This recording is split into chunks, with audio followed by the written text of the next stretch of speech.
as you've heard this week, and I think most Americans are aware, the country is in the grips of probably the worst surge of COVID since this began. The numbers, as Commissioner Malcolm often says, are horrific and sometimes hard to wrap your mind around.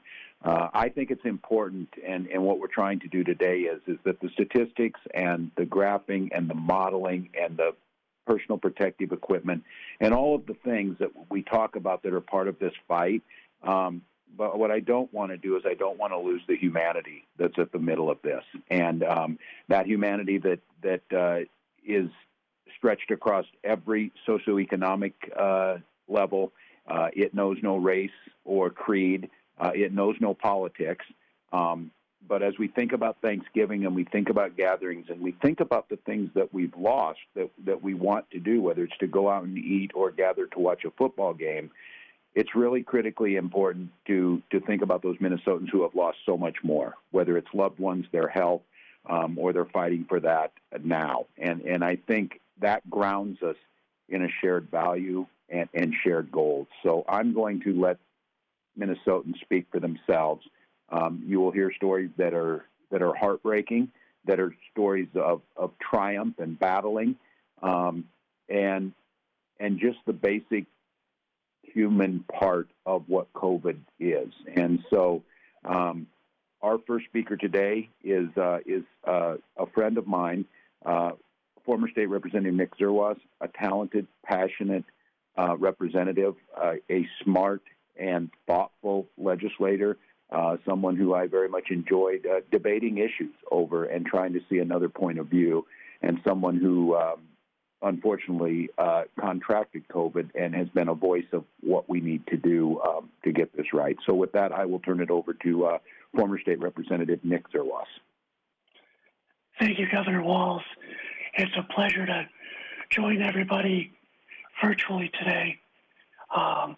It was 8 days ago that what I thought was a mild cough left over from a chest cold that my son Jackson had brought home from kindergarten turned into something much more severe. Jackson had a COVID test after leaving pre-K, and his test was negative. And so a few days later, when I started getting those same cold symptoms, I assumed, I think like so many of us, that I had his run of the next bug. And after a few days, I seemed like I was getting the best of the cold, and I felt like I was on the mend up until Sunday afternoon and into Sunday evening, when the cough and the difficulty in breathing became, for me, so much worse. It was Monday morning of last week that after I woke up, after really not being able to sleep much the night before, getting through the shower and coming downstairs, that I quickly realized that I was completely wiped and barely able to stand after walking down a flight of stairs in our house in Elk River and going to the kitchen.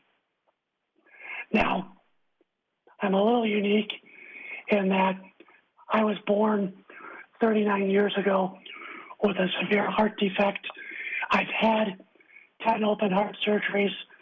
I know that I am the confluence of so many pre-existing conditions when it comes to COVID. With that in mind, my wife very wisely had bought an at-home pulse oximeter to monitor the oxygen level. And so when I put that on and I realized just how low my oxygen levels had dropped Monday morning, I knew we were in some trouble. My wife took me to urgent care at North Memorial in Elk River, where they advised that I be rerouted to the North Memorial Hospital in Maple Grove. It was from there I went into the emergency department and then into the ICU for the next 5 days. During that time in the ICU, that first day into evening, my breathing got worse. It went downhill. And they came in and they started supplying supplemental oxygen support.